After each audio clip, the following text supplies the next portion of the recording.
সুতরাং দাওয়ার কাজ করতে গিয়ে এই মনোভাব পোষণ করা যাবে না যে সবাই ঐক্যবদ্ধ করতে হবে, সবার মন রক্ষা করতে হবে। এই রোগে ধরলে শেষ। বাংলাদেশে এরকম রোগী অনেক আছে, পপুলার রোগী আছে, মানে লক্ষ লক্ষ কোটি কোটি তার ভিউয়ার্স, কিন্তু বড় ধরনের একটা রোগ ঢুকে আছে, সেটা হলো জনপ্রিয়তার রোগ।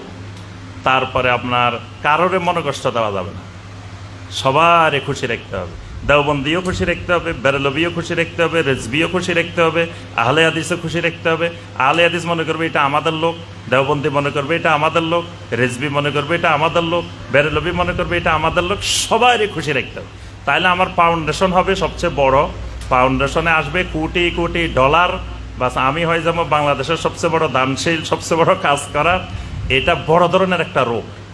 এই রোগ থেকে আল্লাহর কাছে পানা চাইতে হবে, কারণ এই রোগে যারে ধরছে সে কোনোদিন হকের উপরে অটল থাকতে পারবে না। কারণ কোনোদিন পৃথিবীর সব মানুষকে সন্তুষ্ট রেখে হকের উপরে অটল থাকা যায় না। এই জন্য দেখবেন মাসালা কয়দিন পর পর পরিবর্তন হয়, আগের মাসালা পরের মাসালা পরিবর্তন হয়। কারণ আগের মাসালা পরের মাসালা পরিবর্তন না হলে সবারই খুশি রাখা যাবে না। আরবিতে খুতবা হবে না বাংলায় খুতবা হবে, এই দেশের মেজরিটি আরবিতে খুতবা দেয়। এখন এটারে যদি আপনি জায়েজ ফতোয়া না দেন, সুন্নত ফতোয়া না দেন, তাহলে তো এই দেশের মানুষ আপনার প্রতি অসন্তুষ্ট হয়ে যাবে। এই নীতিমালা অনুসরণ করা যাবে না। হকের উপরে বিশুদ্ধ আকীদা, বিশুদ্ধ মানহাজের উপরে, সালাফের মানহাজের উপরে থাকতে হবে। কেউ আসুক না আসুক কিছু যায় আসে না।